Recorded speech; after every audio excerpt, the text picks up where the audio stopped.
Good evening. It is 6:09 and we are live, Mr. Chairman.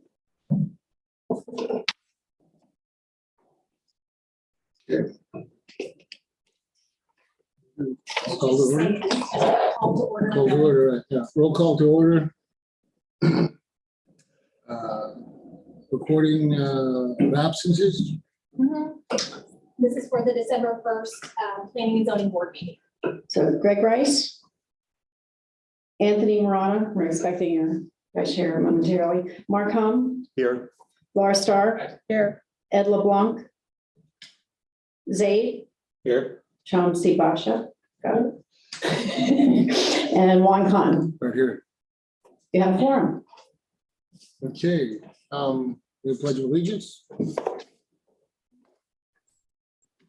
Pledge allegiance to the flag of the United States of America And to the republic for which it stands, one nation, under God, indivisible, with liberty and justice for all. Okay, additions, deletions, recorded, and approval of the agenda. Staff has no additions or deletions. Okay, so we'll move on to the approval of the agenda.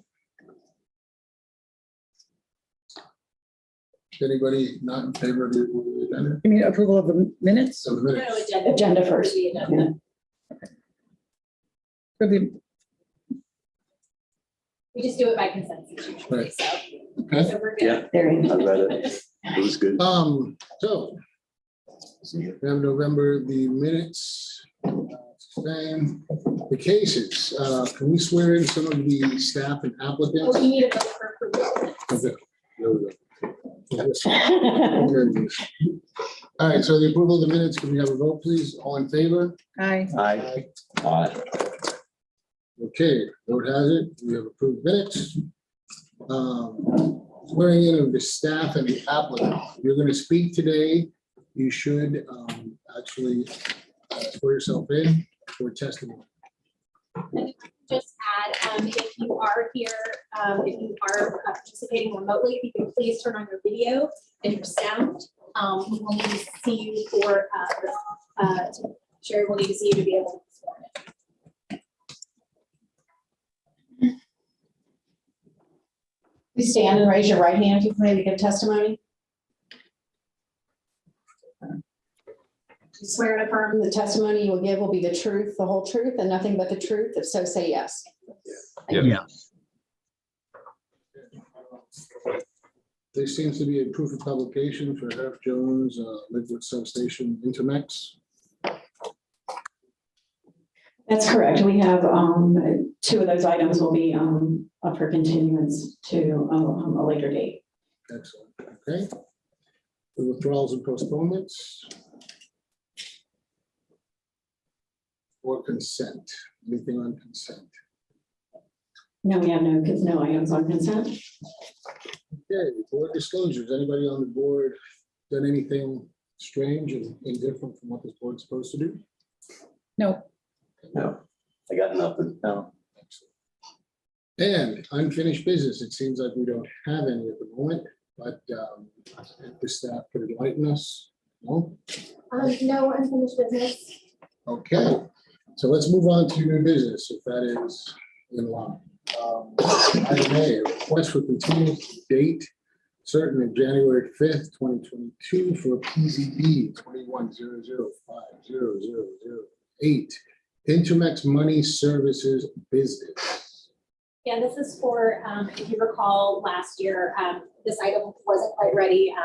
We've been trying to work with applicants to try to get them to public hearing as soon as they are able, but with staffing issues, we were not able to give them the assistance they needed to get to hearing. So they are going to go to January 5th, as well as the Lake Worth Beach substation. Their resubmit was late, and we were not able to process it in time. So both of those will be postponed to the January 5th agenda. That's that one. And we need to have a motion to postpone both of those items to January 5th. Okay. Is there a motion? I moved to postpone Business items A and B. A and B. business items A and B till the January 5th, 2022 meeting. Second. All in favor? Aye. I, Okay. January 5th it is. Okay, on to item C, the project. Oh, Amy already had a motion to postpone item C. Okay. Sorry, I have to turn off. It plays two. Right. Sorry. Item C, PZB, project number 21-014000. 25, consideration of a major site plan and conditional use request to renovate an existing 14,446 square foot commercial building to allow for improvements to parking, drainage, landscaping, to operate single destination commercial use with a photography studio, Mr. Herb Jones, with mixed use Dixie Highway MUDH zoning district. Thank you, Mr. Chairman. Staff does have a presentation for this item. As you stated, this is a Hrpb Jones Palm Beach site plan and conditional use. The applicant is Edward Jones, Max Properties, Palm Beach LLC. The address is 1032 North Dixie Highway. Existing use, it was previously a commercial building and a funeral home. It has been vacant for some time. The existing land use, existing zoning district is mixed use Dixie Highway, and the future land use is mixed use east. So as stated, this is a request to renovate the existing approximately 14,500 square foot commercial building to allow for improvements to parking, drainage, landscaping, to operate a single destination commercial use with photography studio within the mixed use Dixie Highway zoning district. Here are the existing conditions. You see on the left is the view from Dixie Highway. And then on the right, these are the existing buildings that are proposed to be demolished as part of the site plan. The applicant, I believe, has applied for a demolition permit for these buildings already. They are not in historic districts, so they do not require approval for demolition. Here's the proposed conceptual rendering for the site. The Hrpb Jones is known to be a regional photography studio that sells, the jackets and the rings and all the other things that happen with that. In addition to being a regional, they do photography related to school photos, graduation, all of those kind of things. I'll have the applicant speak more specifically about the use. This is why this is a single destination commercial use, is because it's the photography studio, plus they have other retail and components to the use. Here's the site plan. This is proposed to be a phased plan.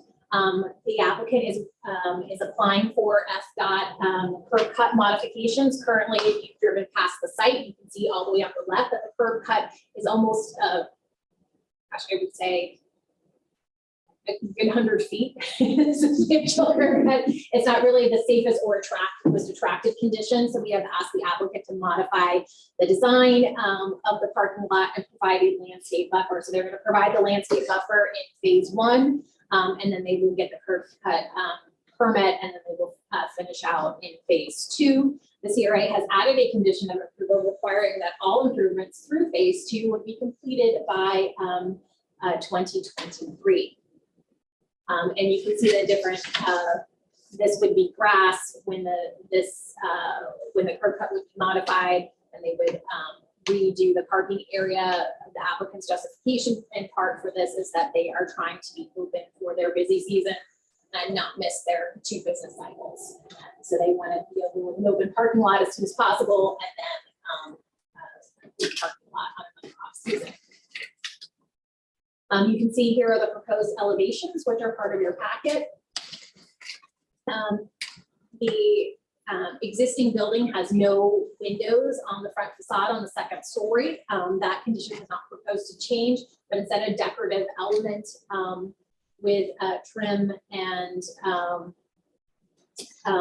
paint application here is being proposed. The glass fenestration, it meets 25% on the front facade, just to the minute, but there is more generally, I think, a little bit more glass on the front of the building than there was from the existing business. I will also add, just to go back a little bit, that there is a knee wall proposed here that you will see in the elevations, which is on the northwest corner. I did not have a chance to talk to the architect yet, but that knee wall is actually not, it's in the setback and it's not provided for in the LDRs to have the knee wall there, an extension of the building. So there's a condition of approval to remove that knee wall and instead replace it with landscaping. So that's it for packet. Again, moving through the elevations. The top elevation is the north elevation, the bottom is the south elevation facing the parking lot. The surrounding properties are a mix of commercial and with some residential uses to the east, and that are located in the single family, two family district. Interesting, the Tuppence property is divided in its zoning and is a mix of commercial and single family, two family. So the application is consistent with the comprehensive plan, the strategic plan, and the LDRs as conditioned. It's consistent with the site design qualitative standards, and it's consistent, of course, with the conditional use review criteria. Staff is recommending approval of the site plan conditional use request with the conditions outlined on page 6 of the staff report. These conditions include, again, that the phase 1 shall include landscaping on the north, west, and south sides at a minimum. The certificate of occupancy should not be issued until all improvements in phase 2 are completed. I didn't have a chance to discuss that previously with the applicants. I'd like to know their feedback on that. They do have the CRA condition requiring the 2023 completion of all improvements. Signage shall be reviewed through building permit. No windows or doors will use a mirrored reflective glass. Films allowing light to pass through, but blocking ultraviolet light will be permitted. This isn't the intent to allow is that interior displays will be visible from the right of way. The fenestration on the front building shall be a minimum of 25%. This is the new wall condition. And there were palms proposed, a lot more palms proposed on Dixie Highway than staff is comfortable with. So we'd like to see a mix of small to medium-sized shade trees, at least 6 as per compliant with code. The applicant shall be required to improve the alley condition along the subject property as required by public works at the time. There are a series of there's a CRA condition and a series of very typical utilities and electric utilities comments that are fairly standard. So that concludes my presentation. The applicant is here. I can walk you through.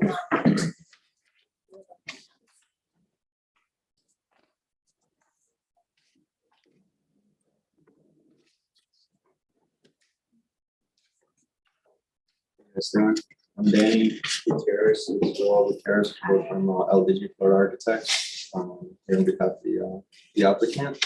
We're very excited for this project. We're all here residents and we work in town, so we're very excited to see this site being transformed from what it is right now, which is pretty unattractive. I think Aaron did a great job at describing the project in general, and I don't know how much we want to get into the actual conditions, but we're in agreement with all of them.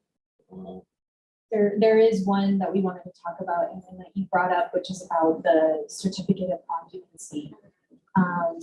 And the question is, would they be able to get a temporary certificate? Yes. Okay, that's what we thought. Just wanted to confirm. Yeah, it just was there was concern with the final CO for reasons from the board, but to make sure that those the phase 2 site improvements were completed. Absolutely, which they will be. And Aaron described it perfectly, where the Herf Jones, they do the rings and the portraits for high school graduation and the jackets, things like that.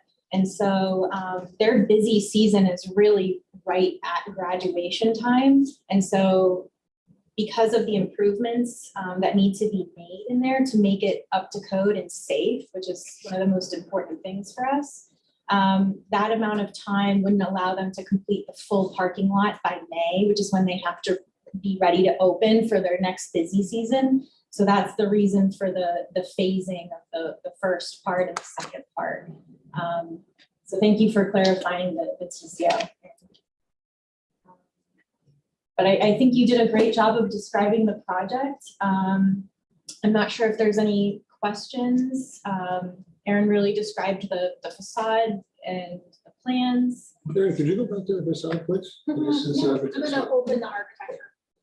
Yeah, just to clarify also those, the treatment on the second story there, those panels, those would be decorative aluminum louver panels. They don't really show up too well in that picture. They look kind of solid, but That's good. yeah, no problem. So that's what those would be applied to the. the side facade interesting more actually.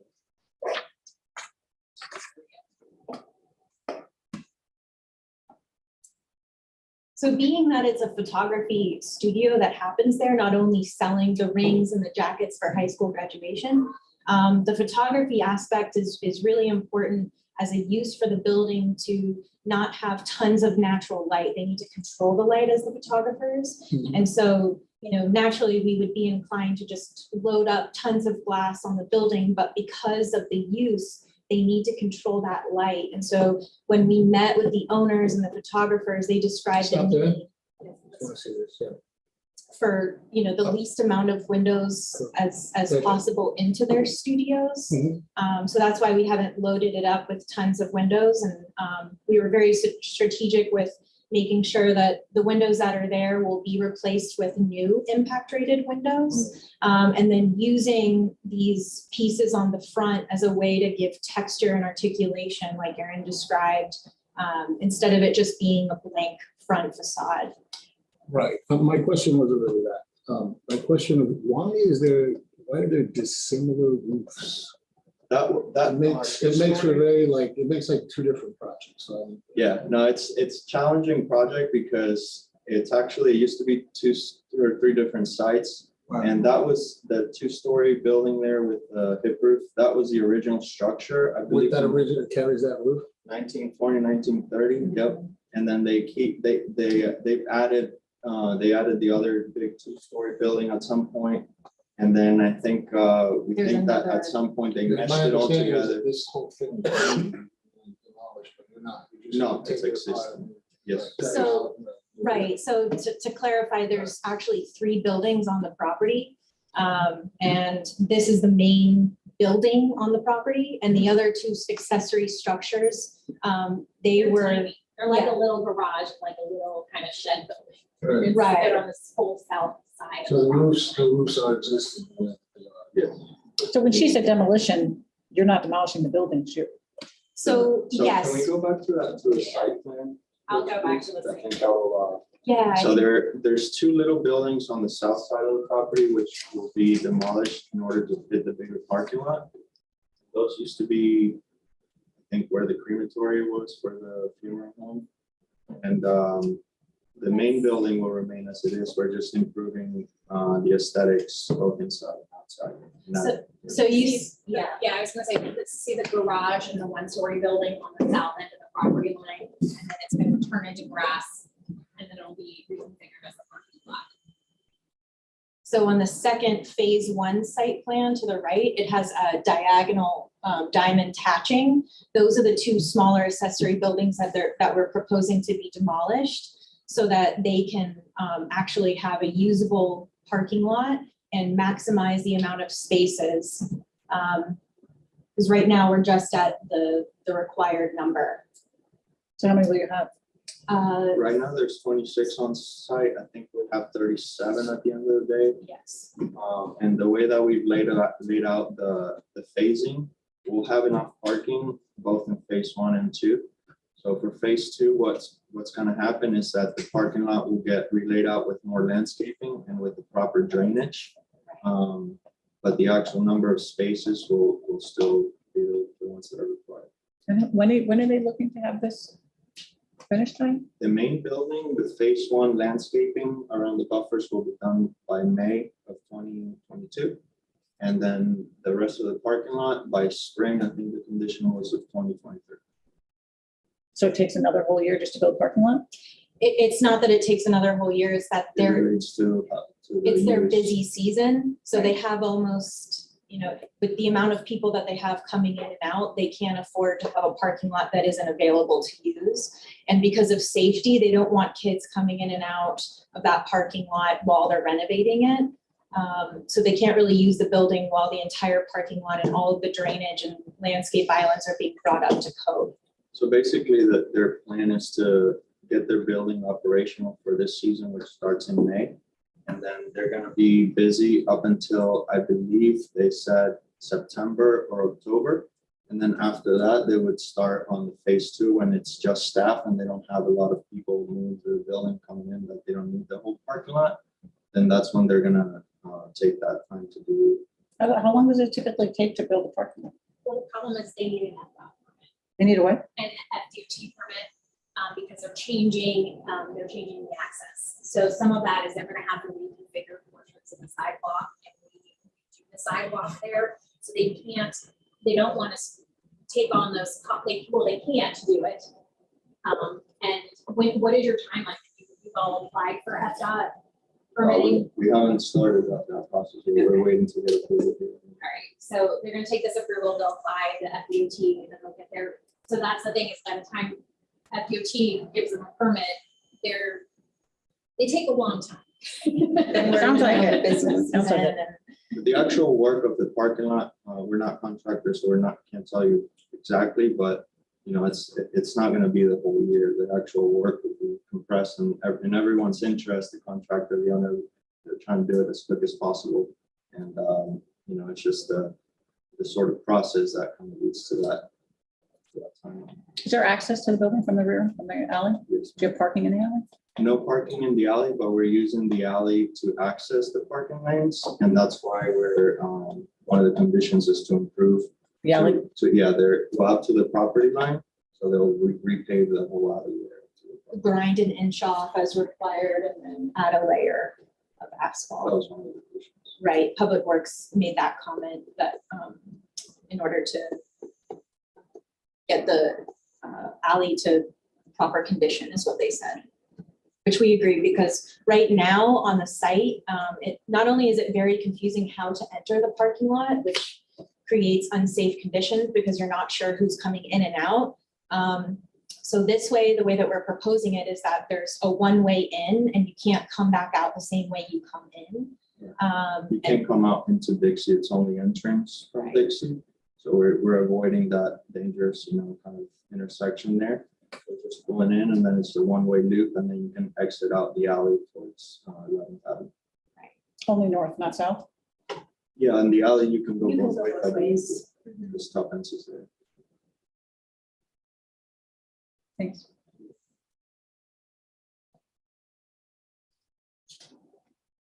Oh, is the building gonna be white?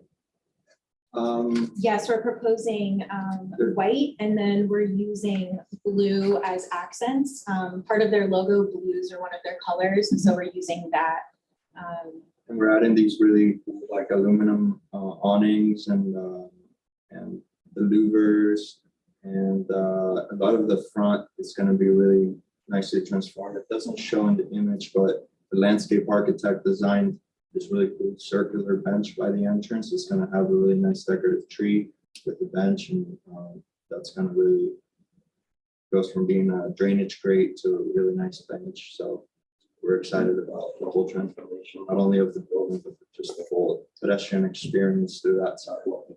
And we were also with the colors trying to really accentuate the entrance of the building because of the fact that we're not demolishing that existing main building. We're using the bones of that and trying to, you know, make it so that it works for this use because of all the different types of roof elevations and things that were, you know, kind of glommed on over time. We were trying to create a clean slate and really draw your attention to that first floor entranceway so you know how to get to the building. Because right now, as it stands with all the different, you know, with all of the different doors that are on the front facade, it was really confusing as to how do we enter this building. So that's why we were using the landscaping and the different colors to bring that attention to the front. And then we're also proposing a mural on the other side of the facade. And that'll go through you know, a separate permitting. The same artist that did the Tuppence mural. Is being considered. On the Yeah. south side of the building or the north side? It'll be on the South south side. Because just to point out, we're building the one addition to the main building will be a stairwell, which is an emergency egress stair for them to be able to have their, enough use up there on the second floor. Because right now, it's gone now, but they used to have these metal fire exit stairs around the building that were horrible. So that we're proposing a new concrete stairwell for them to have that egress. So we're activating that with a mural. So we have told them it's not a condition of approval, but murals require this board's approval and would need to come in as a separate application. This mural here is just a placeholder for the location where a mural would go. And the mural requirements, the mural can't be an extension of the advertising. So when they come in for whatever they're, doing, they'll have to just do that. And then the sign area, we didn't calculate the exact sign area, so if it's a little, I think it's fine, probably like just doing that, but when they come into the actual sign permit, we'll do the full facade calculation and get the total signage according to the sign code, so that will also come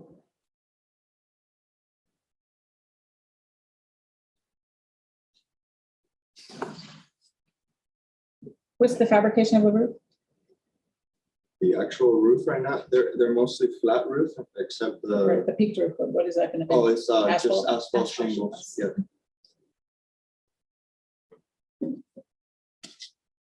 If we drive by there, you'll notice that all the mechanical equipment that used to be on that front roof, that was really an eyesore. It's all gone now, and that's the plan, is to move it all towards the back, remove all that visible equipment that used to be on the roof.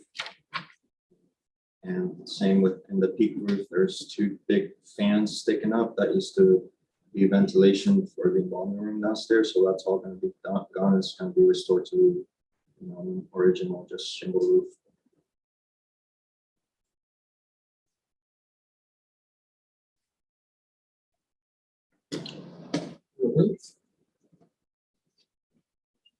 To if you would have deliberation, or we can go straight to public comment.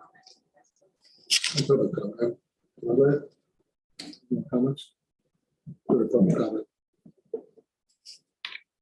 No, I think we're good. Thank you. Thank you. Carrie, do you have any public comments? We have no public comment.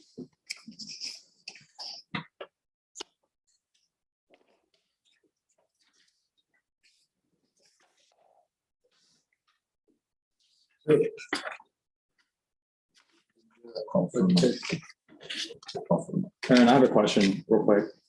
So the two phases of construction, is that a frequent thing that we do here? Has that happened before? Does that happen frequently? Yeah, it has happened, and sometimes people have business models that need a little accommodation, like it's a long, extensive permitting process. FDOT has a reputation for taking a really long time to get through that process, and finish that curb cut. Part of the conditions of approval is we're not going to give them their formal certificate of occupancy, and they're going to really want that because they're going to need that to close out their construction loan, and we take that construction loan and finance it to something else. So they're going to be super excited and very personally motivated to get that project done. Sure. Yeah, I'm sure that there's like legal recourse. Obviously, they can't just decide we're going to leave it at phase one. My question was really going to the people who live on the other side of the alley. I don't think they would want to have construction going on, over the course of a couple of years. So that's why I was asking if that's a common feature to have multiple phases of construction. It can be quite common. So with this one, there would be a construction phase, break, and then there would be just. So that would be, but I would say, John can probably speak to this more than I would say most construction projects, I would say take 18 to 24 months for any type of new construction or brand new construction. So you're looking at least an 18-month period. It's unfortunate, but that's kind of the cost of having new things, right? They have to break the old things a little bit. So. Seems to me the other part of the construction would be toward the front, the first part of it, right? Yeah, they actually have, we've issued, because of their timeline is so tight, and they want to be open and not have any dust or things by May, because they don't want things to be a mess when their customers come in May. In order for them to get a TCO, they have to provide a parking lot. As part of their demolition permit, they're going to have to button up that demo site, and they're gonna have to sod it and clear out all the debris. So before they'll get their TCO, it's gonna have to be in a good condition before we'll allow people, because the TCO, the building official is saying that it is safe for people to be there. It will not be a construction site in the same way that a full construction site with a construction fence. They're doing interior demo, and they're proceeding through their building permit review concurrently with this, and then the building permit will be held until the approval is granted by, or if it's granted by this board.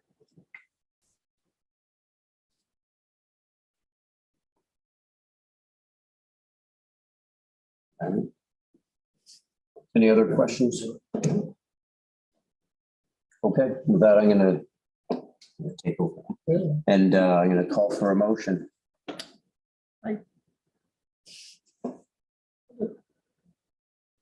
I move to approve with the stated conditions, the request for the subject conditional use permit and major site plan based upon the competent and substantial evidence provided in the staff report and in the testimony at the public hearing.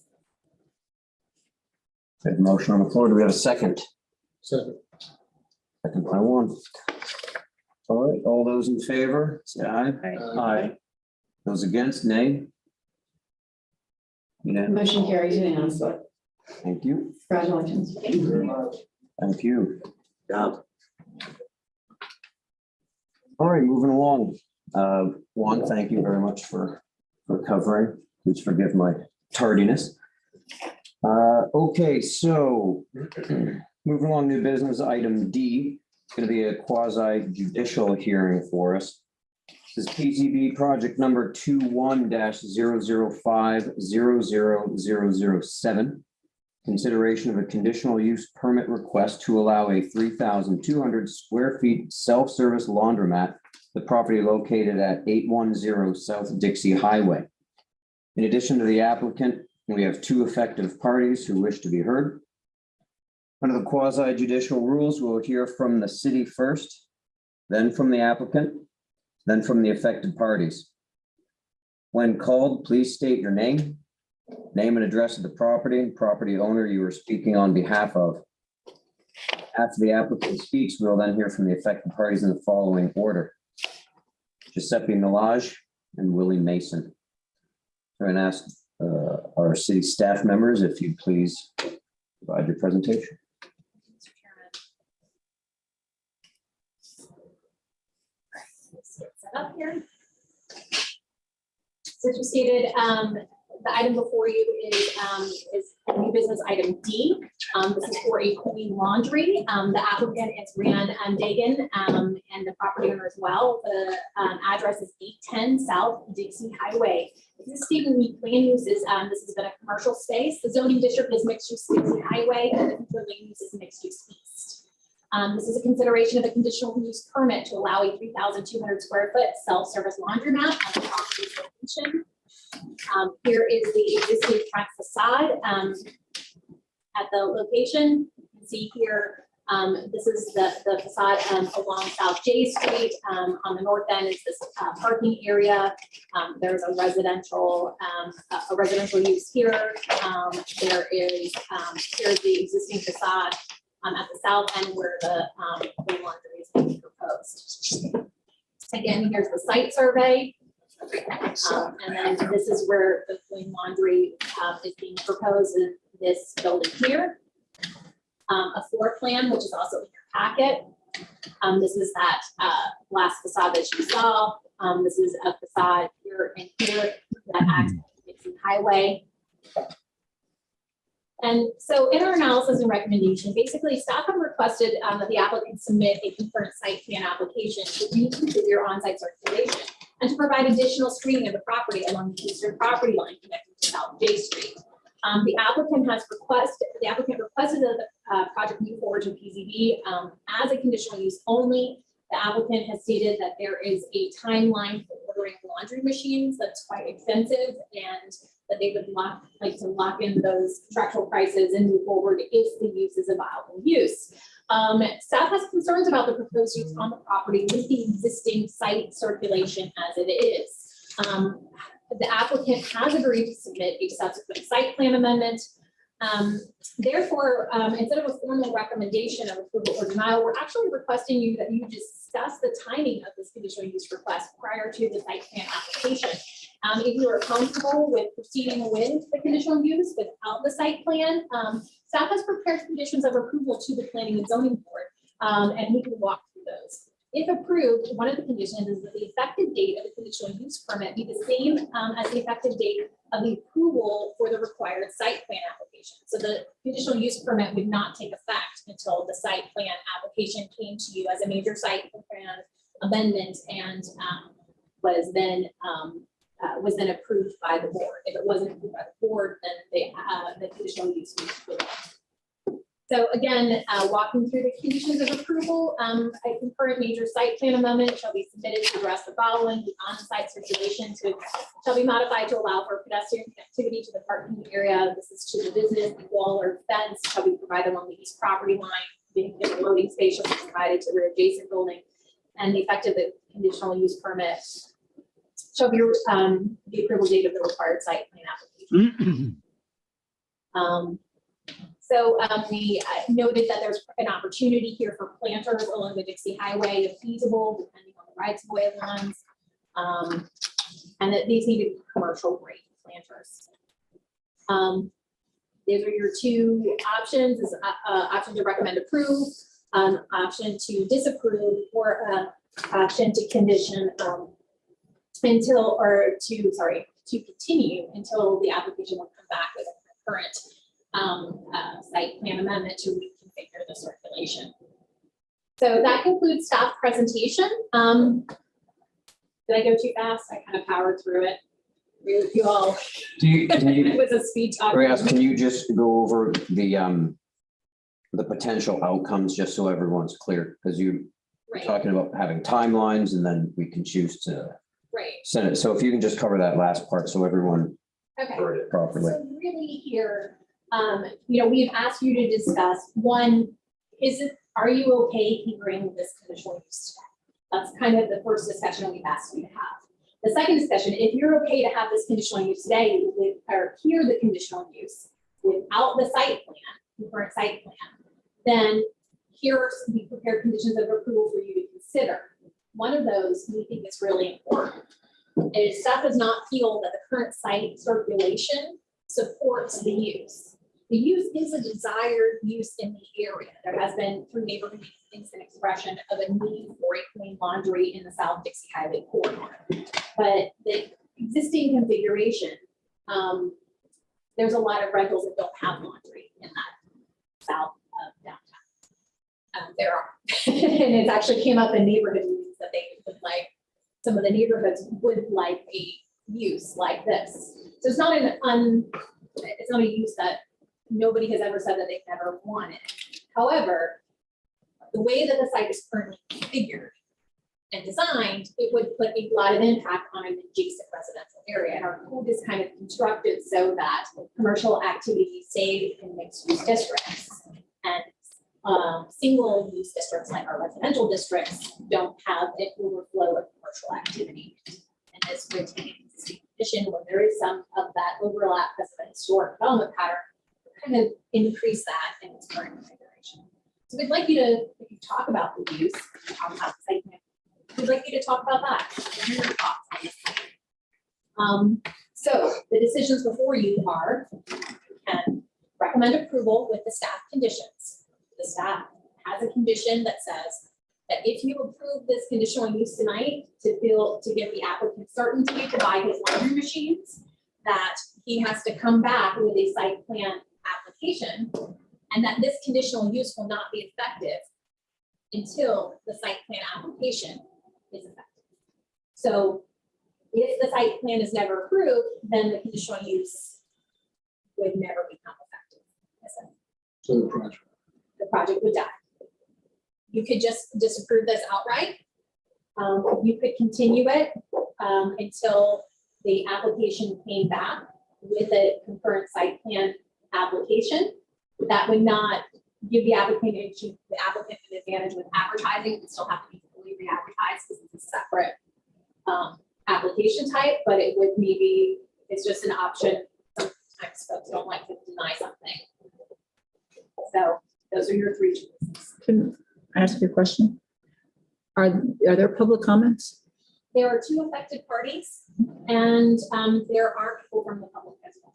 Or can we hear what they have to say? For sure, this is just. Before we make our, before we don't have to decide. make a We're gonna decision. go through, right, there's a few steps we have to go through because this one's quasi judicial, so yeah, we'll definitely get to them as Yeah, well. Anthony was just asking me to explain staff's kind of Oh, okay, okay. options. Right, I just want everyone to hear it again, so as we're hearing everything, we know what we're gonna be asked to at the end, because it's a little different than we normally get. And you answered one of my questions, which was, well, what happens if we approve this part tonight and then either staff or we don't like what's presented later? And the answer is this becomes null and void.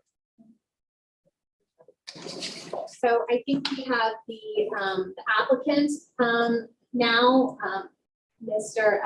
Dagan. I'm gonna go ahead and spotlight. If you would like to make your presentation, Ann. Yes, good evening. Thank you all for your consideration. Just like you heard, I guess I did ask to expedite the conditional approval. Reason being is the laundromat was planned back in 2019. Back then, this use at this size was only administrative approval. The zoning of Lake Worth has changed only recently, a few months back, making it conditional approval, requiring the board approval. And that kind of left me hanging with a very large equipment order. We're talking about hundreds of thousands of dollars for the laundry machines themselves, which are going up monthly in price because of the supply chain, all the other issues, which is why I asked it to expedite. So this is like kind of a prefix. What I'm asking to do, the site is sort of a street plaza starting from 802 going to 814 South Dixie, which has an attached parking, roughly 29 spaces. The south side of that site has been empty for quite a while. It's been previously used as a cart parts shop, then as storage. When I bought the building, there were actually luxury cars stored inside, which I'm sure was not permitted use. Just like many other buildings right there, it has front and back access. So there's a clinic right next by with front and back access. There's a motel a little further down, which has front and back access. And then further down the street, there's also a mechanical shop that renovates transmissions, which has front and back access. So I understand the concern about the rear entrance to the building. However, it's not at all different than a lot of the other commercial buildings along Dixie. And actually, I would venture to say that the fire marshal would not let a business work without an exit in the rear for emergency. So I understand there's some concern about circulation in the back. We've talked with planning and zoning about options to alleviate it. What I'm asking is really from the board to say, it's not totally out of the question to open a laundry there, so I can move ahead and order the equipment and I can work with the rest later. Because if you tell me there's no way a laundry doesn't meet our standards, never going to happen, then there's no point in moving ahead, right? So this is really what I'm asking for. There's a couple of slides which we can show. Not sure if we can spring them up, or I can share my screen here. No, I got it, Maria. Hold on 1 second. Okay, appreciate it. So we have already done other upgrades on the site, nothing to do with this project as a general. Remember, this is a larger site that has multiple units. You can see here that before, this is when I bought the building, the back entrance, this is the one right across 812 South Dixie, the affected party, was 2 garage doors. The dumpster was outside. There was no lighting. There was a lot of criminal activity down there. I found needles there. I found all kinds of stuff that was happening there at night. If you could move on to the next slide. Pretty much that's what it looks like today. Again, this is just the rear, but together with the CRA, we've provided lighting. We changed the unappealing garage doors, kind of resurfaced the parking, made it look much better. And with the lighting and the security system that's in place there now, I can tell you firsthand that there is no criminal activity right there. It moved out of the area. General note on criminal activity, and I come from the security industry before I started opening laundromats. If there is no people motion, if there's no lighting, if nobody comes and goes, you'll see criminal elements coming in. The fact of the matter that we do own another laundromat up north in Dixie, it was high crime area since we opened. There's a little bit of traffic, people coming and going, criminal elements move away. So again, I stand by the statement that this will only do good to J Street. I don't expect a whole lot of traffic coming in the back, but having light and having some type of traffic back and forth would only help. Could move a little bit further. Next slide, please. Thank you. So this is what the overall site looks like. You can see the parking lot. You can see that there's a residential building, single family, between the parking lot and where you see the 1 and 2, which are the parking spots right in the back entrance. And I think part of the concern of the zoning was the lack of continuity between the parking and the rear entrance. Again, I expect most of the people to come through the front. However, we've discussed a couple of options, and again, time-wise, it would take a bit of time to get an architect to put it on drawings.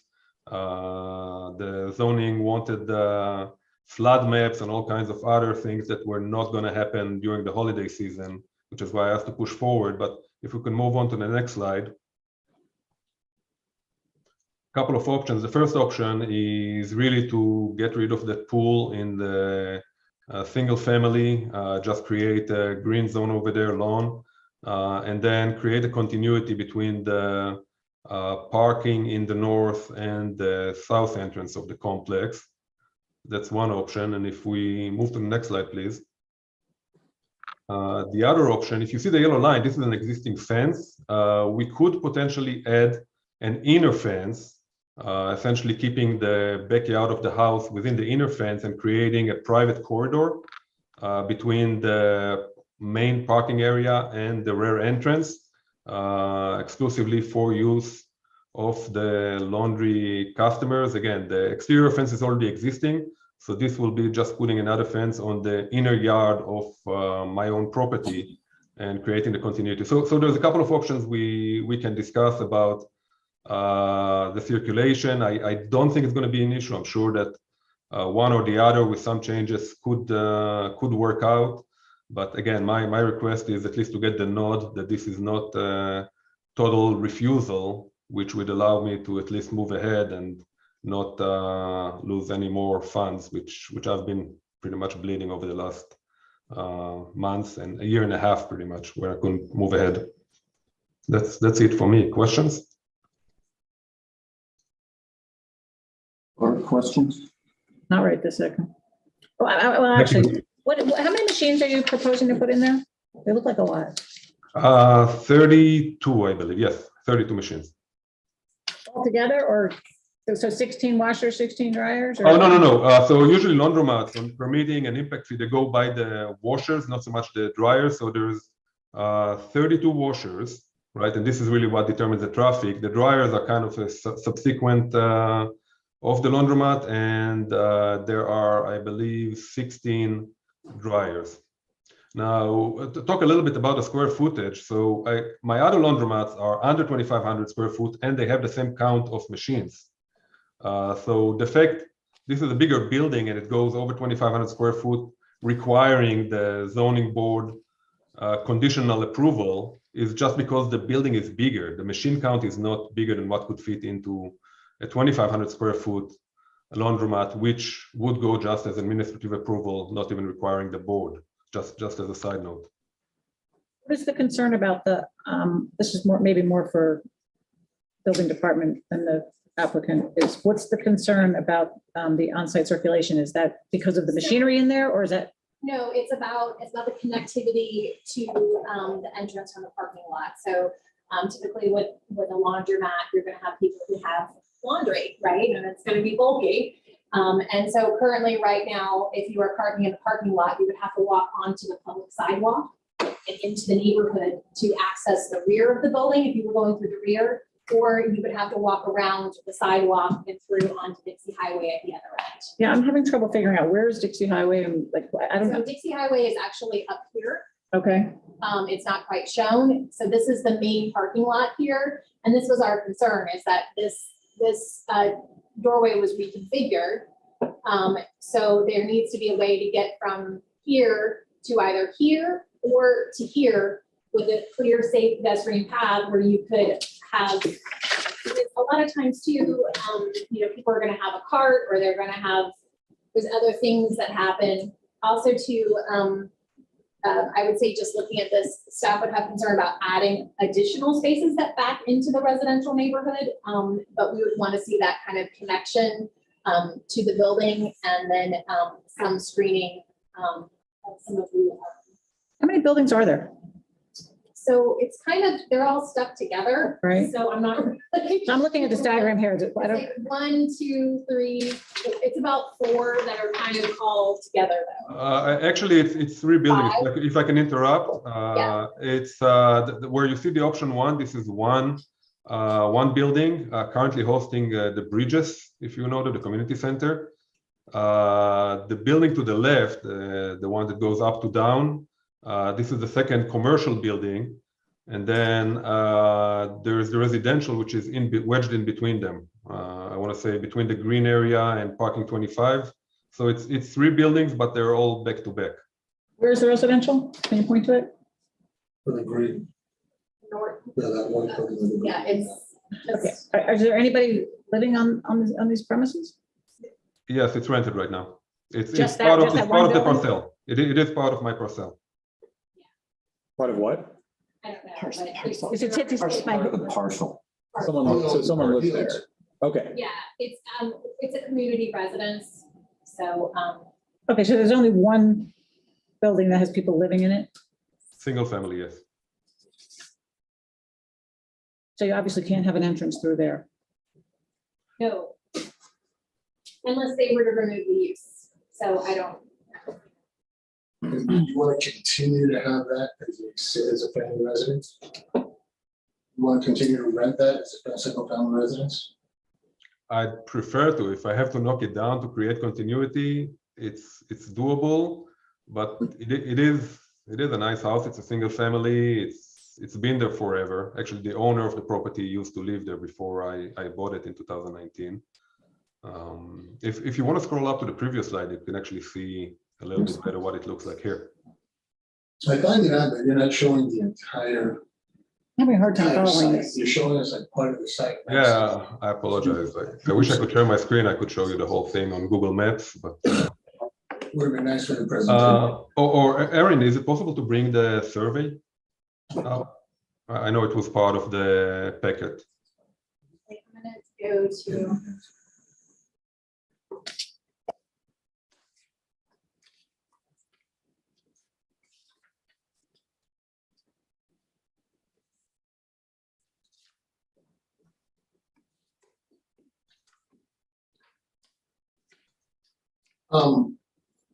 Can I say something? Please.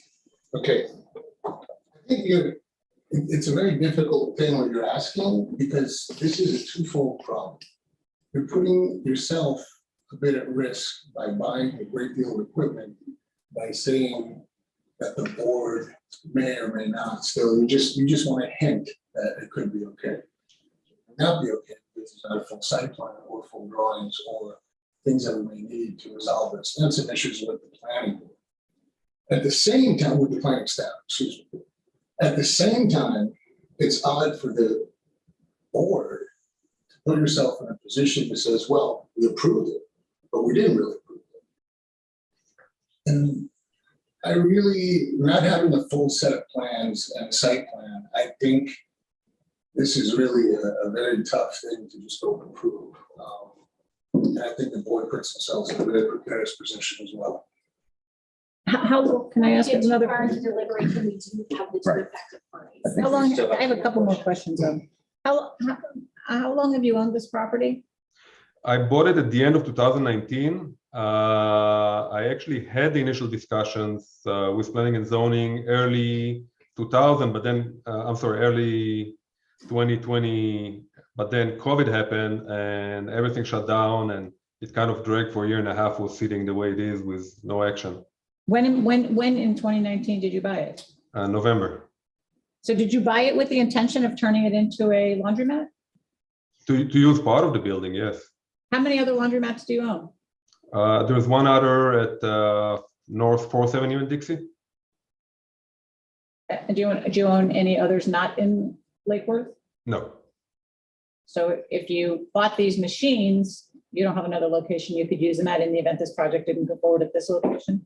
No, but if I could add, my understanding, and maybe I misunderstand the process. My understanding of the conditional approval, that it is prior to the actual permit submittal and engineering approval. We did have an engineering package, but it is not being reviewed until we get the conditional approval. So it's kind of a double-edged sword here, right? We had a full drawing package that we submitted. Obviously did not have this parking concern that's coming up now. And until you give the conditional approval, it sounds like it will not be fully reviewed. So if I do the full drawing, I put another maybe 50 grand to create it. And then you say, no, again, a laundromat does not meet this neighborhood. There's some protest. There's a risk either way, right? Is what I'm trying to say. Did you know that when you bought the building? No, actually, when I bought the building, this was only an administrative approval. It wasn't conditional. It did not need review. The requirement for laundry is over 2,500 square foot to go to the board only came up in October. They changed the zoning maps in October of 2020. So this was not a requirement before. Yes, I did need to sit with planning and zoning, but board review was not a requirement. It's something that happened while COVID shut us all down.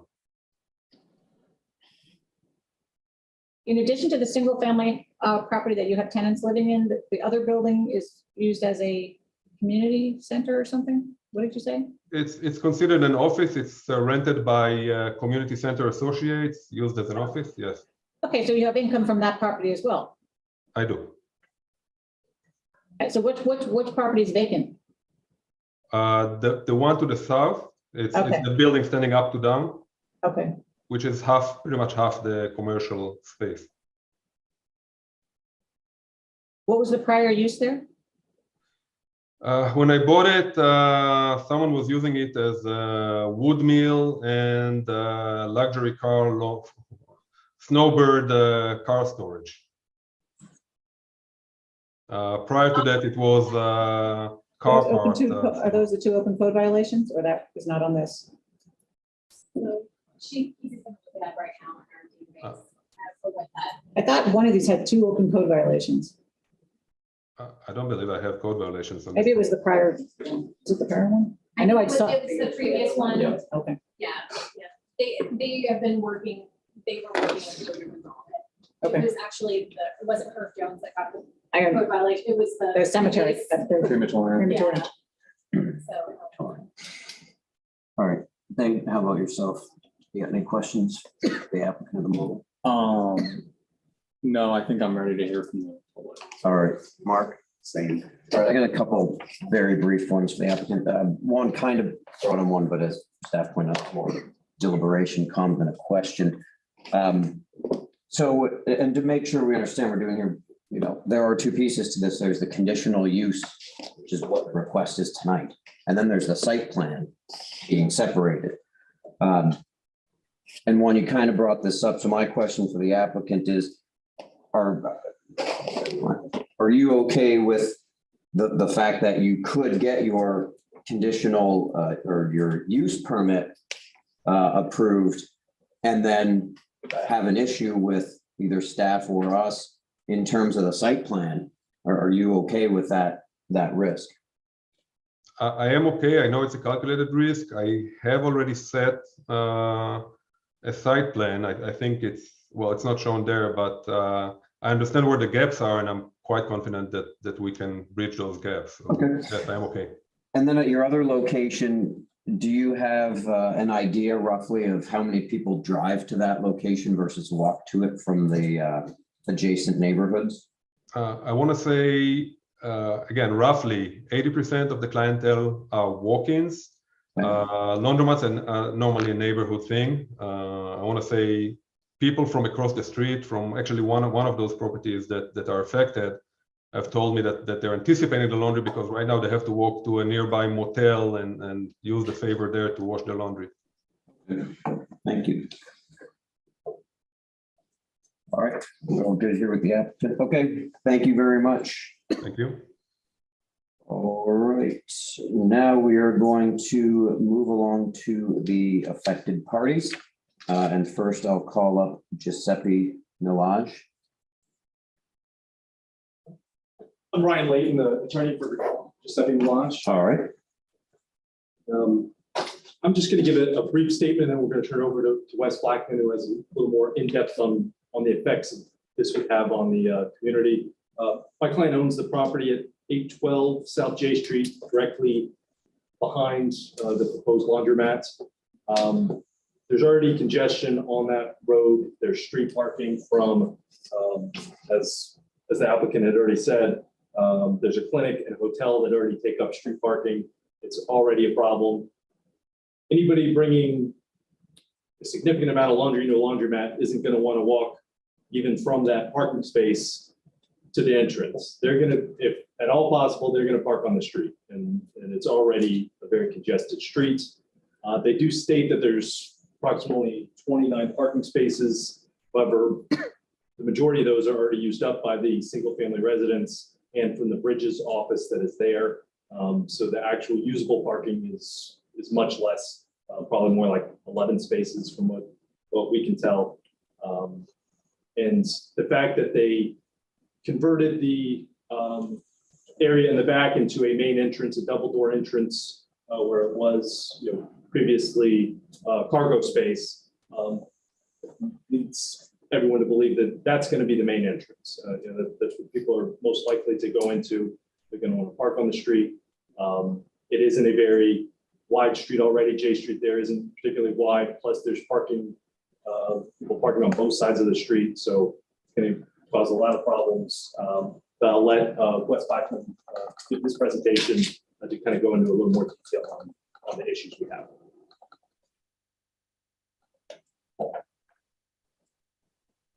Okay, are we ready? Ready for you, Wes. Okay, thank you. Good evening, board and commissioners, chair. My name is Wes Blackman. For the record, I'm a urban planner, professional urban planner, certified AICP, and I live in Lake Worth Beach, as you know. And usually I'm on the side of being favorable towards development, but in this case, I think the case is compelling to say no to this conditional use request because it does not meet the general and specific conditional use standards.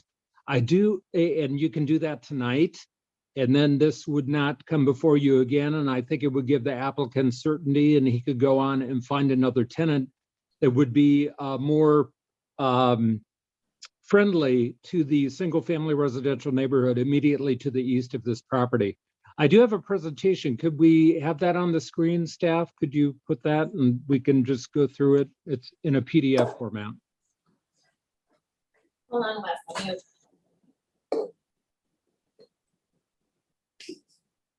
And I think it'll answer some of your questions. It was frustrating in reading the staff report and then also the application. It was confusing at best and misleading at the worst. So this is the affected party presentation. I'm representing as an expert Giuseppe Milage.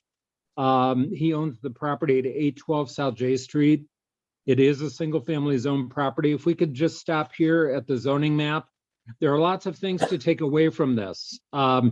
His particular property is highlighted there now. It has 3 units. It's legal non-conforming, but it is a single-family zoning district, and all that beige area is single-family. And then you have one of the more intense zoning districts in terms of mixed-use Dixie Highway right to the west of it. And as you may realize, sitting on the Planning and Zoning Board as you do, streets don't make the best zoning boundaries. If you look to the north, the block to the north, you have an alley that acts as the separation between single family and the commercial properties. And the commercial properties can be accessed by the alley, and the orientation of the residential properties is to the east and away from the commercial. That's not the case in this block between 8th Avenue South and 9th Avenue South. What you have is a very intensive development pattern in terms of commercial properties. You have immediately south an American Care Medical Facility that has nurses, doctors, staff, and parking. People come and go all day. The affected party that I'm representing here as an expert is already chasing people off his property. His property is one of the few properties with a parking lot right there of 8 spaces, but that's reserved for his residents. And that's directly across from this loading area that was removed, and a commercial storefront was put in to essentially be the main entrance for this laundromat. And so there's a major situation there. And just south of that on the same block is the Budget Inn at 828 South Dixie Highway. And all their action comes and their traffic comes from South J Street. So there's a lot of parking on the street there. If we go to the survey, I think this will answer some of your questions. You can see how there's no, Dixie Highway is at the top and north is to the right as we're looking at this. There really is nowhere to pull off the street unless you put on your emergency flashers and you're in the right-hand lane going north on Dixie Highway and throw your laundry bag out of the car. That's not going to happen. What people are going to do is, now that the area is improved, that was a loading area, they're going to come around, they're going to have their car, they're going to pull in that asphalt area by the double doors, they're going to drop off their laundry, and then they're going to hunt for a place to park. And there is a severe shortage of parking in the areas we'll demonstrate. And the parking area is far away and is also used by the other tenant in the building, Bridges, and they have reserved parking. And so some of that isn't even usable along J Street. Next.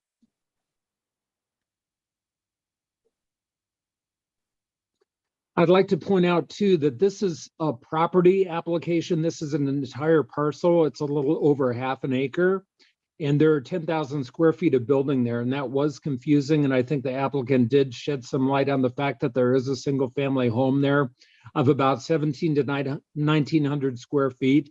But the rest is commercial property, about 89,306, 8,936 square feet of commercial property, of which the, of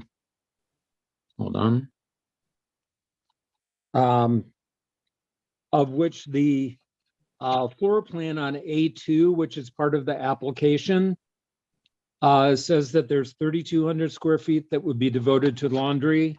The application does, but A2 indicates 3,458. So there's a discrepancy there. If we could move on to the next slide. This is the confusing part of the applicant's presentation too.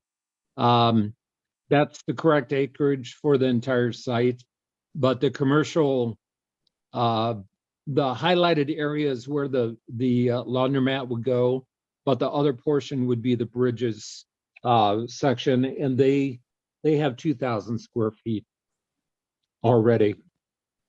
Next, please. And this just highlights the single family house that is within the property. And it's my understanding that 3 dedicated parking spaces are reserved for that single-family residence. Next, please. This is the before picture of the loading area, and I used to live in this area. I lived at 714 South H Street when I first moved to Lake Worth Beach in 1992, and I remember this being an Ace Hardware. And think of the use characteristics of a loading area where you have a large truck come in there, maybe in the morning, unload, and be there for maybe 2 hours, you know, and another truck come in and have 2 trucks there, maybe most of the day, loading and unloading and that kind of thing. That's the low intensity sort of use that a loading area represents.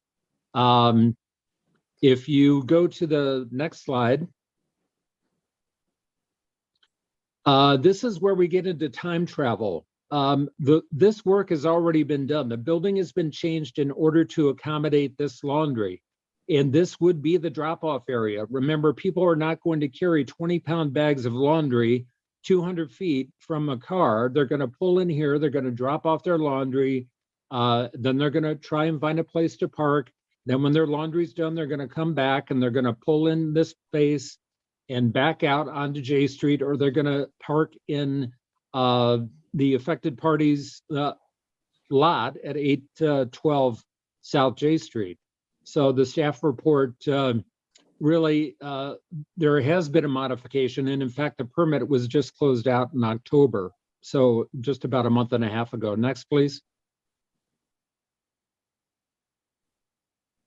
So the new doors and adequate parking, drop-off area adjacency to single-family residential zoning is in an already congested area really does impact the community negatively.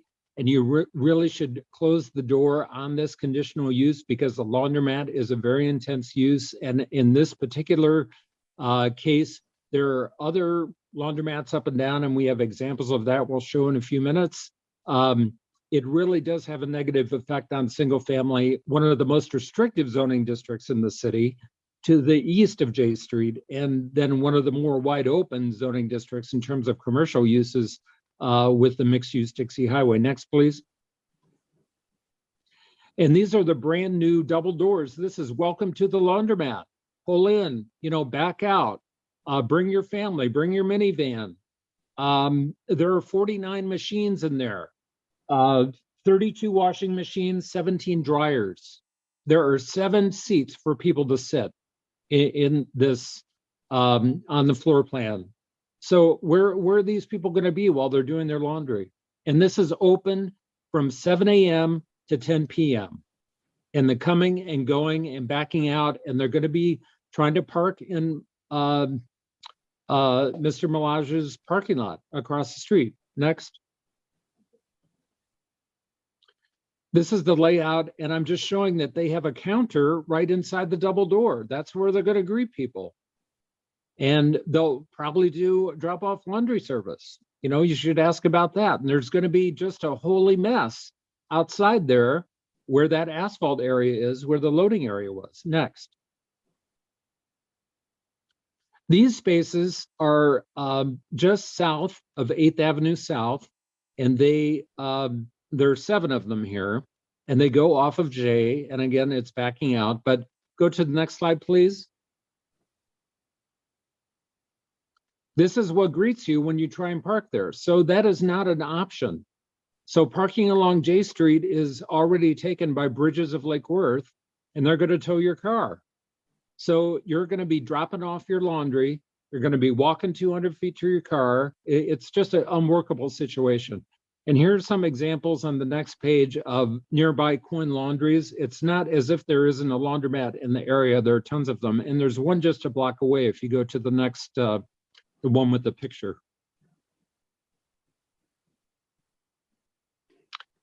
And then we can go through the LDRs. Anything related to traffic or harmony with the use, it does not meet the requirements. I think you're on solid ground saying no tonight and giving this guy certainty, the applicant, and saying that no, this is not an appropriate use in this area. Sure, you can rent it, But don't make this a main drop-off area and have a lot of traffic there and have a nuisance across the street from a single-family residential zone. So we go through most of the conditions and we find that they don't meet the standards. Last year, And that's why the you red guys X are is there. pushing well over your 10 minutes. You want to go ahead and get to your conclusion? I've concluded. All right, thank you, Wes. All right, moving along to our next affected party, Willie Mason. Do we not get to ask questions of him? There's a cross-examination. We're kind of out Yes. of order. Okay, I didn't know if we asked him while he was still. Yeah. I have a question too. Last time we had affected parties, we actually decided if they were an affected party or not. That was because It there was was a challenge. challenged. Oh, okay. Oh, the applicant challenged it. Understood. I don't think that Mr. Mason is here. Mr. Mason actually is with them. Okay, let's see. Sorry. Just So, hang out and enjoy the show. all right, so I think we're, Mr. Chairman, I believe we're now in the questions portion. If you'd like to. Yep, okay, so moving along. So we're gonna have, well, are you sure that we're not at public comment first before we move on to the question portion? We can do that after you do the question portion. Okay, we'll do that then. So we'll move along to questions portion. We'll start with city staff. Have any questions for the applicant or affected parties? Do not. Does the applicant have any questions for city staff or affected parties? I do not have a question. I do have the no though on the contest. The parking is shared. I can show you the lease since I own it. Bridges right now has exclusive use because there is no other tenant. However, their lease clearly says, and the residential clearly says, that any and all uses are available to all tenants of this parcel. And again, there's 29 parkings there. There's 4 people working in the Bridges office. There's 1 family living in the house. There's plenty of parking. So I think the leg on which this is standing is not really strong. Okay. Do the affected party have any questions for the applicant or city staff? No, I do not. Mr. Layton? Okay. All right, does the board members have any questions for the affected parties? Juan, you brewing up something? No, just staying away. Very familiar with the site, what's going on. All right, fair enough. Let's start at this side then this time. Mark, you got anything? I got no questions. All right. Juan, that's pass. I don't have any questions. Laura?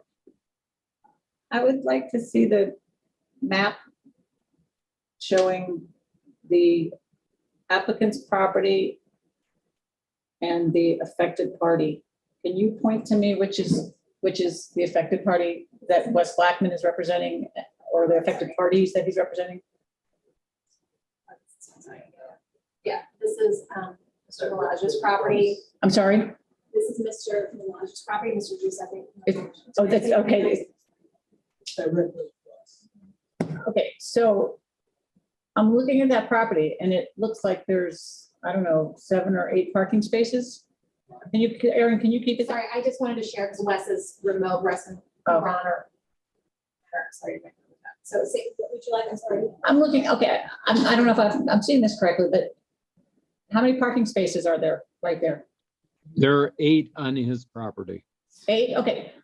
I thought you said it's a single family residence. Yes. It is. It's a legal non-conforming use. It has 3 units and it has enough parking for the 3 units and then some. But he usually ends up chasing people off his property that are using the uses in that block just east of Dixie between 8th and 9th. Okay, so there's 3 single family. Yeah, so. How do you have a single family that are 3 different? So just to kind of like back it up for like a very broad land use perspective, Mhm. really development patterns started here in the city in the 20s, 30s, and 40s. We don't get kind of this modern concept of Euclidean zoning, use-based zoning, really until the late 1960s, early 1970s in Florida. And then we get the adoption of our zoning maps after the Growth Management Act in 1985. So like, that's like backing it up. But it's really not a single family residence. It's not one single family living No, there. but it's in a single family district. Okay. And so there are actually quite a few multifamily properties on this corridor, but it is in the single family. That's where the single family boundary.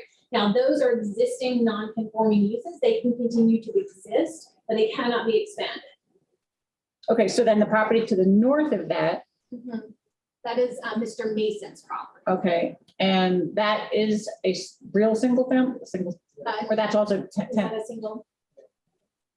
no tenants living there. I believe, yeah, that's a single family. This one is a. Not familiar with that, sorry.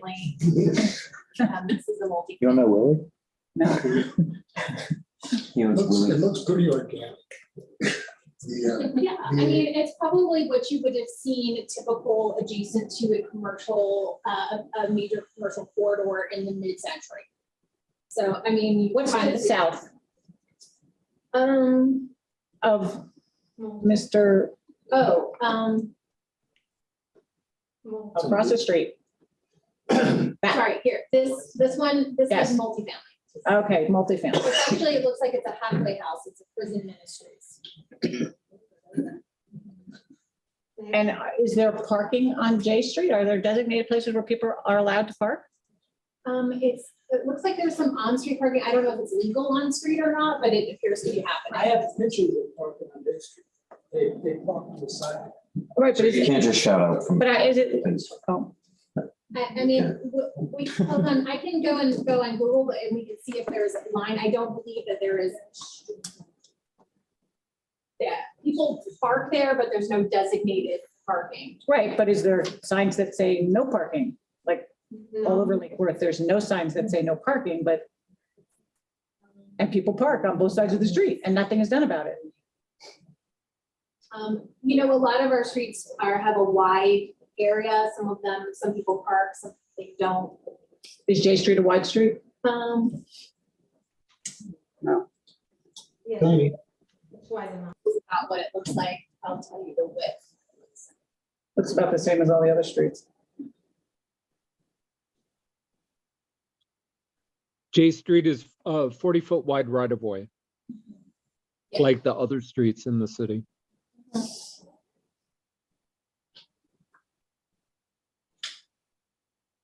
So there's no parking signs on J Street.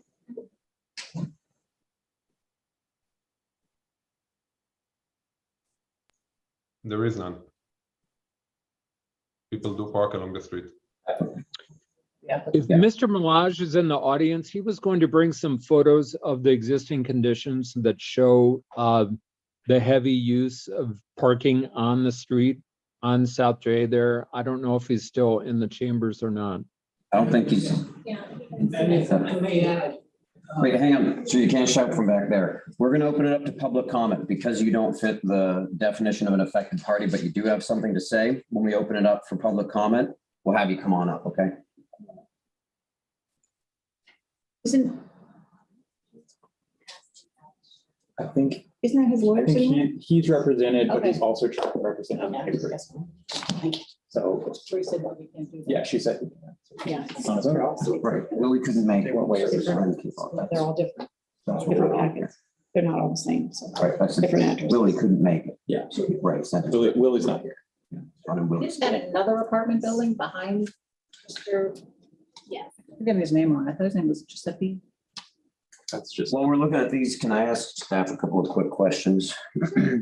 And I know you guys didn't do this part of the analysis because it's not a site plan, but it says that it has 29 parking spaces. Do you guys happen to know if you did do the analysis on the site plan, how many parking spaces it would need for the current use of everything on it? So under our current code, we don't require use swap outs to have additional parking. Because so what we do as part of the conditional use is we analyze the conditional use. And we would say it would need more parking or less parking based on it. There are 26 spaces that staff have counted on the property. There's 27, he said. So really our concern is just kind of the way that it functions. It does put a lot of impact on the adjacent neighborhood with the way the current setup is. And so that's part of the kind of, this is why we didn't want to bring it, is the question is could you configure the site, maybe removing that residential use and providing a landscape buffer, bringing all the parking interior and really reconfigure that parking lot to allow this to minimize impact. And I think that that's probably something that you all can think about. Okay, so if I could summarize that, you correct me if I'm wrong, basically because we're looking at this in pieces, arguments that would come up on the site plan that may or may not be addressed are now coming in and clouding the discussion over the use. Okay, thank you. And then I had one more. Wes, are you still on? Yes. So I'm going to throw this one to you. In our analysis here, staff states that this use would not put any additional, I want to find exactly where it is, but not place any additional burden on, let's get the exact right one.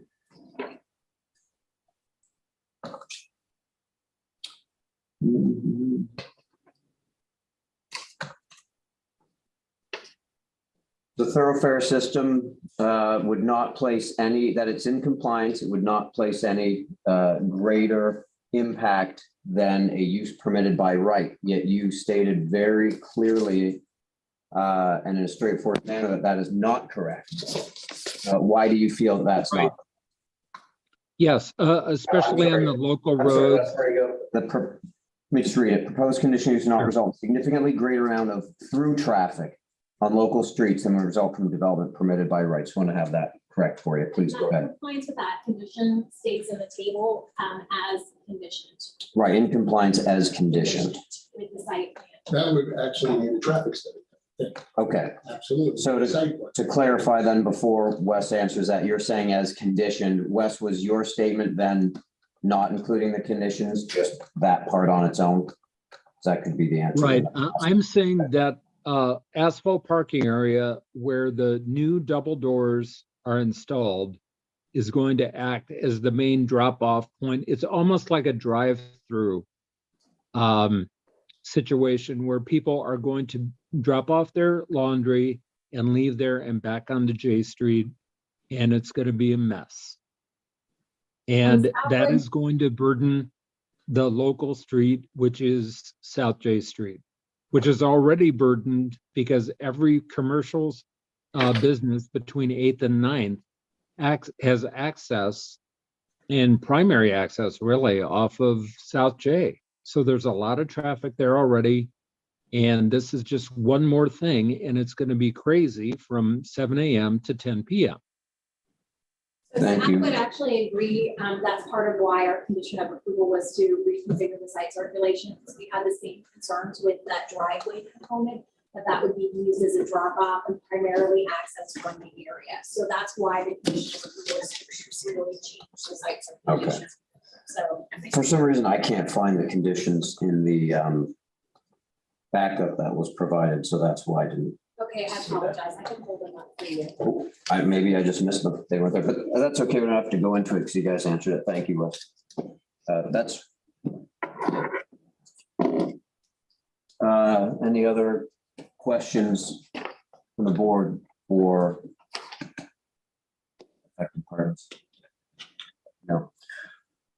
Okay, so that being said, let's open it up for public comment. Sir, would you like to come on up, state your name, address, and you get 3 minutes to make your comments.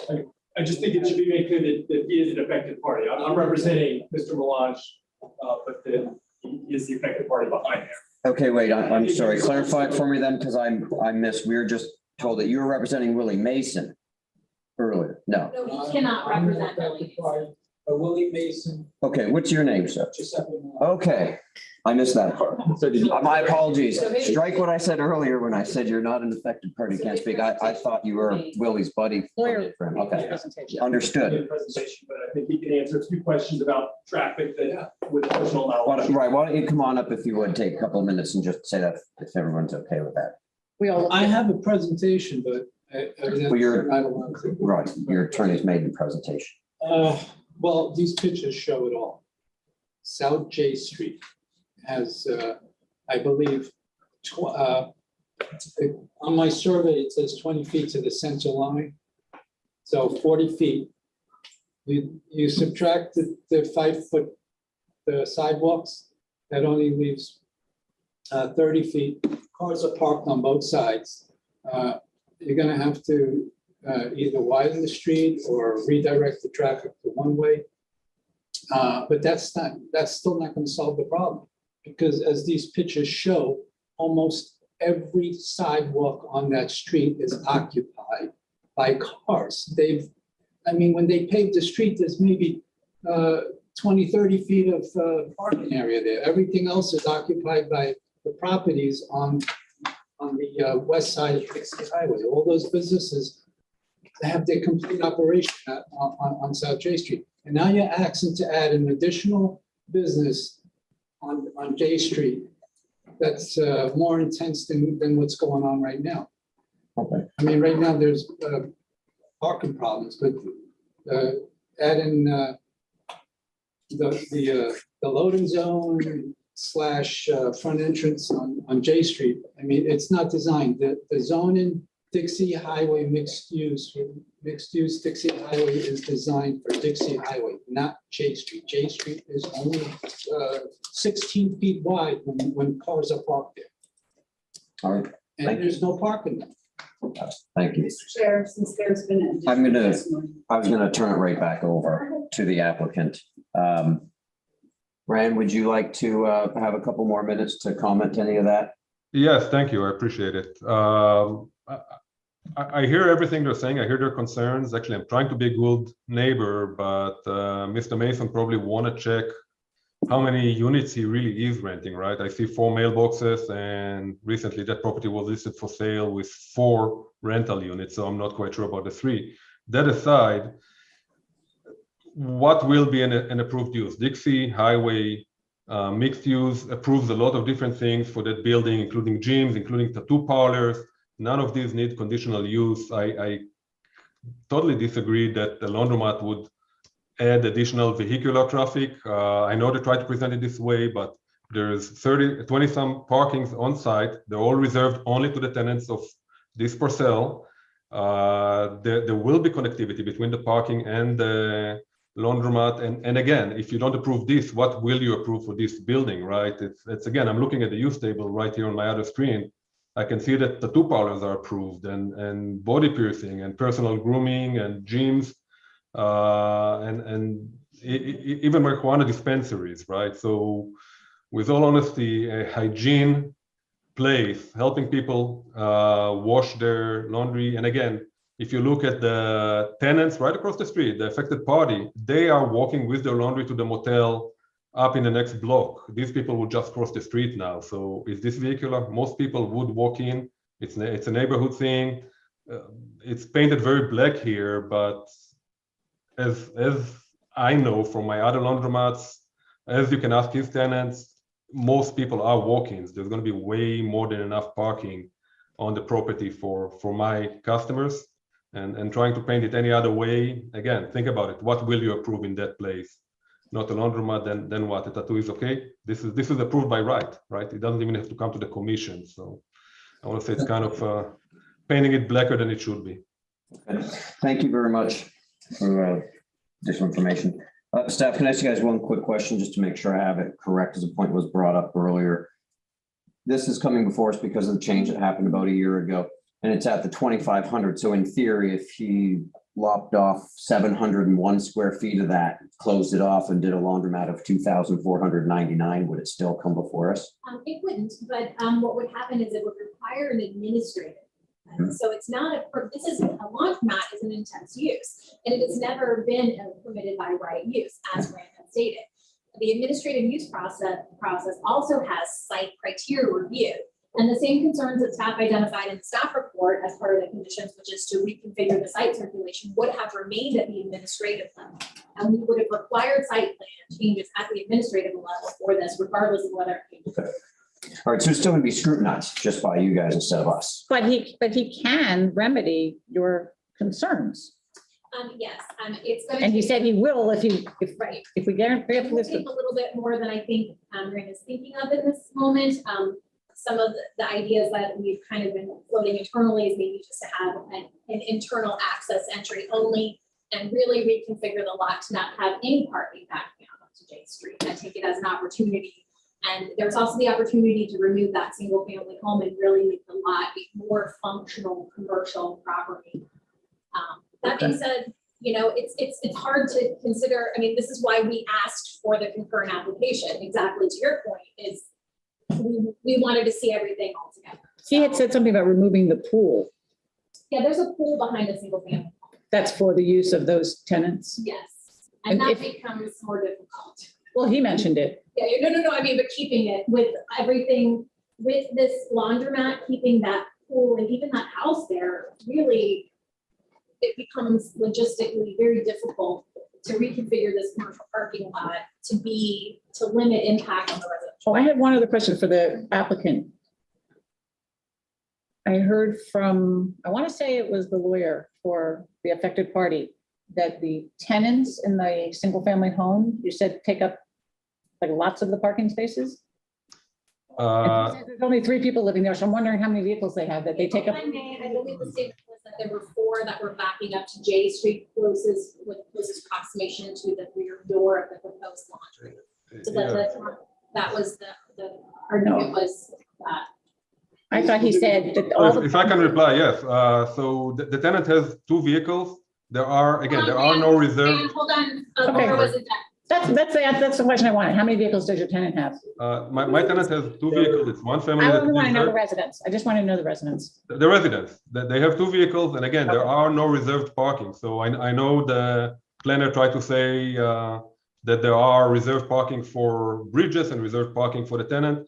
This entire 20-some parking area by contract, and again, I can share the contracts with the board or the planning. They all signed a contract that all parkings are shared, and it's free for all for the tenants of this parcel. So 2 parkings, 4 more for the employees of bridges. To say that there's only 11 available parking is, if anybody is telling a side story here, it's not. I find it odd. I think there needs to be. Wait, is it a question or you deliberation? Not a deliberation. Okay, you're asking a question or are you making a comment? We might need May I ask my question? Question, yes. I just wanted to make sure we're not moving deliberation yet. That's all. To me, my biggest question is that, I'll pose it in a second, the way I want to do it.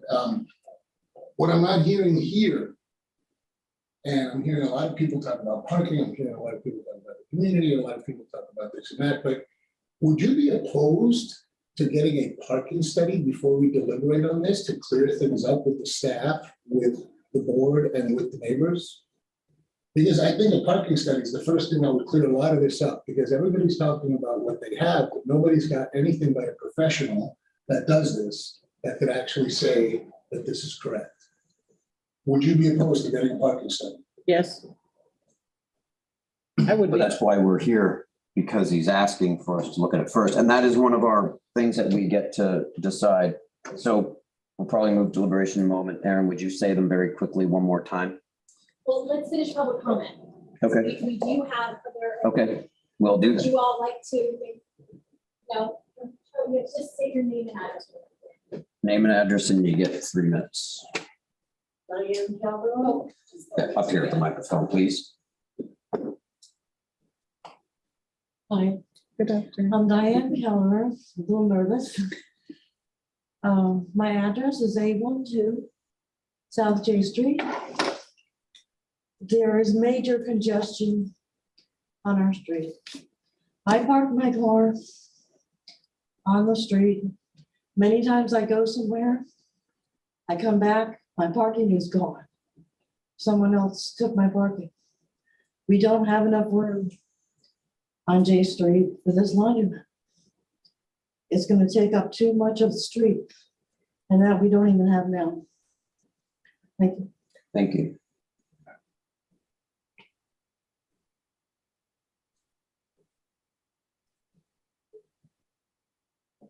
Any more public comment?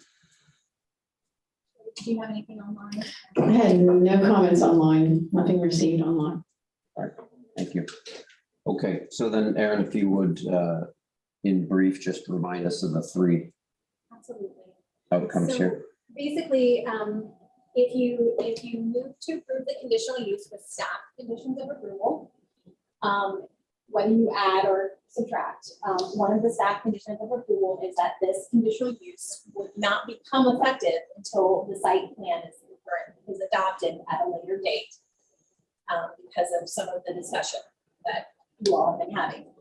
The second option is just to deny the application or to disapprove it. And then the third would be basically say you're continued indefinitely for the conditional use and to come back. And what the continuation does is when you formally deny something, you really have the applicant has to reapply. So I would say to continue it, if you were thinking that you wouldn't mind seeing it back.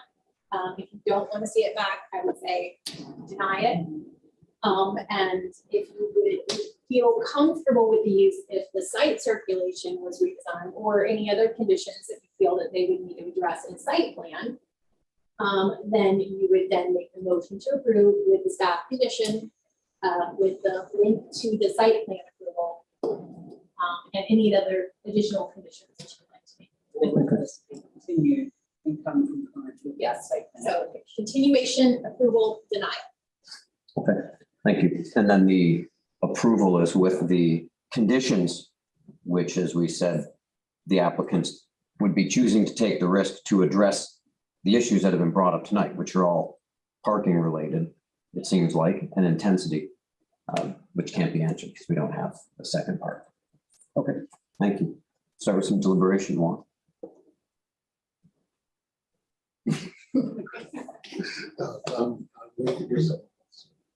I refuse to believe it. Laura, your comments, we'll start at your end. Any, I've been going first all night. all right, we'll go over here to Mark. I don't have anything. Okay, nothing additional to add. Zane, how about yourself? I don't have anything else to say now. All right, I would just, then I'll make a comment. My comment is that it seems there's a parking issue, but by denying this, we're holding him responsible for everybody else's parking problems. The parking problems are not his problems. They're already existing. He hasn't even opened the business. So why should we have to do to do a parking study to say, yeah, there's parking problems that are caused by all the other people in the neighborhood. Why should he have to pay the price for that? enough. Good point. My issue is, I think I agree with you. My only problem is that I think it add to a bigger problem. So. But it I mean, it's the cancer existed. grow, you know, that's the problem. My thing is, there's I think an argument of sort of need versus, the right to do with the property, or stating that there is a need for the area, stating that it's mostly a walk to type of shop as opposed to a drive to. And I think by approving it, really, we're throwing the risk back onto the applicant to satisfy basically whatever the city comes up with, whatever they say needs to be done, he has to do, or risk the position he gets put into. It's not a position I would want to be into. You have very little negotiating or bargaining power, and the city and the board pretty much has it all. If it doesn't mean exactly that, there's a significant risk. So that's my take on that part. A tough one all around. So I do sympathize with the affected party. I'm not sure they are an affected party under the code. I think the only affected party here would be the tenant who's sandwiched, Mr. Dagan's tenant. But that's neither here nor there. I very much sympathize with him. I know the photos don't have dates or anything evidentiary value, but they show a very busy area, and I live on K Street. This is J Street. I would be very upset to have such a busy use moving into an area with already lots of uses going on. So I do sympathize with them. But if you buy or rent the property right next to Dixie, you take that risk that there's always going to be, I mean, you. It's considered a step down, correct? Is that not how we look at the abutting areas? I know Wes had said it goes right into it, but is that not the proper planning? Is that it steps down in intensity as you move away? So if we were really designing a zoning district from scratch, what we would do is we would have a multifamily district here and then a single family, kind of the way things evolved over time. There was a desire in the city for more single families. So sometimes the single family districts are maybe broader than are truly reflective of some of the existing. So they went over completely to but Dixie Highway and Dixie Highway because at the time when the maps were designed, there was a desire for a more single family look and feel to the city. So sometimes some streets, which like this one really probably has a majority of multifamily on it, receive a single family district because that was the political will. Right. So would it be fair to say that it sort of organically shifted its own single family? But as we see, there's now basically a multifamily use happening on it that's legally non-conforming, which, correct me if I'm wrong, means it's not supposed to be there. It's just always been there. So it's allowed to still be there. Right, and it will always be there until it's no longer used. Correct. It's not the only one. No longer Lots of used them. or destroyed to 51%, Right. correct? Cannot be built back Yes. as it is. Okay. Thank you. But that's not the only one. There's many of those in right there. Yes, yeah, there are. So there are several of these pocket areas that are adjacent to a commercial area which have more multifamily.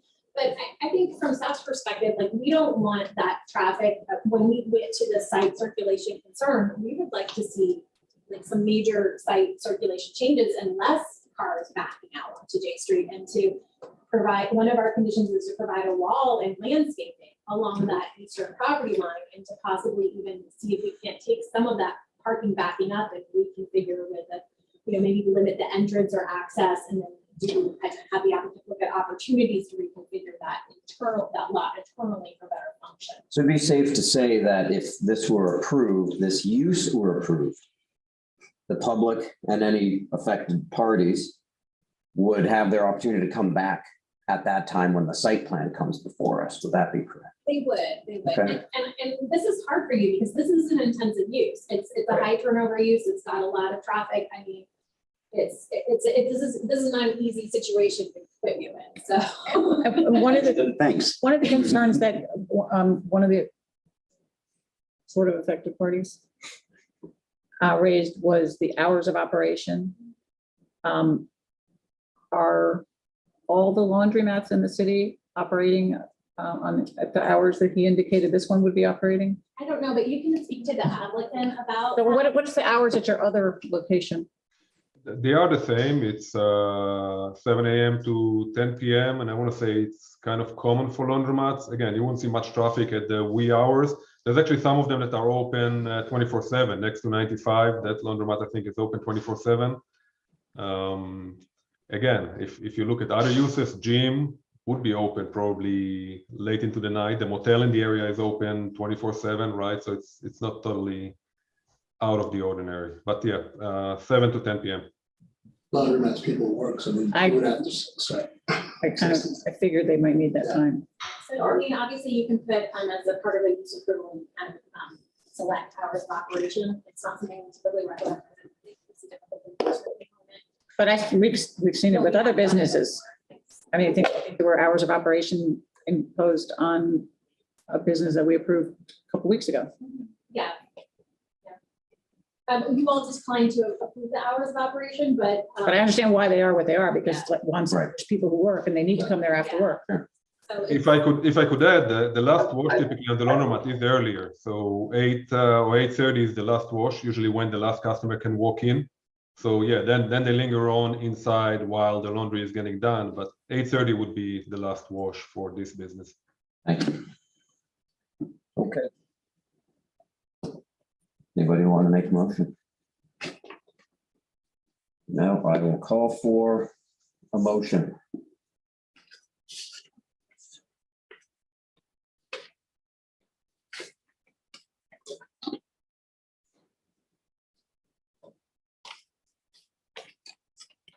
Motion. We need a few more minutes for deliberating.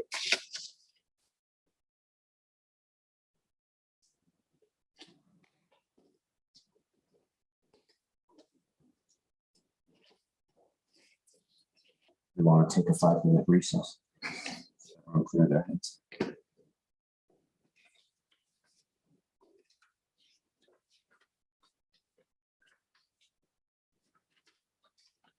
So we'll remind everyone what the potential motions are. Yeah. Approval of staff conditions. We're approving this conditional use, not the site plan. They'll have to come back. The site plan to staff. We approve of. And then it would come to us.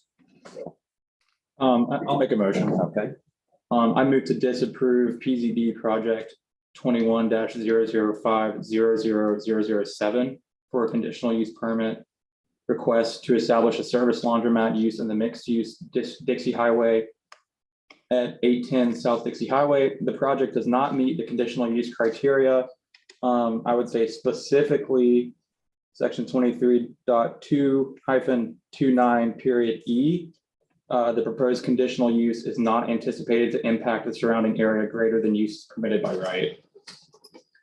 I think that it does, so I would move to disapprove. Okay, so we have a motion on the floor, which would be to disapprove. Can you have more than one motion or no? Once something happens with this motion, then there can be another motion. So if this one doesn't get a second, it'll die. Gets a second, we'll vote. I'll second. Okay, we have a second. So I'm going to call for the vote. This is a reminder because this is to disapprove. So if you vote in the affirmative, you're agreeing that you want to disapprove this. All right, so an I vote is against the conditional use request. All right, so that being said, I'll call for the vote. All those in favor of denying the application for conditional use, state aye. Aye. Aye. Those against, state nay. Nay. Nay. 3-2 motion passes to deny the conditional use request. Okay, moving along. Thank you. Have a good evening. Thank you for your time. All right.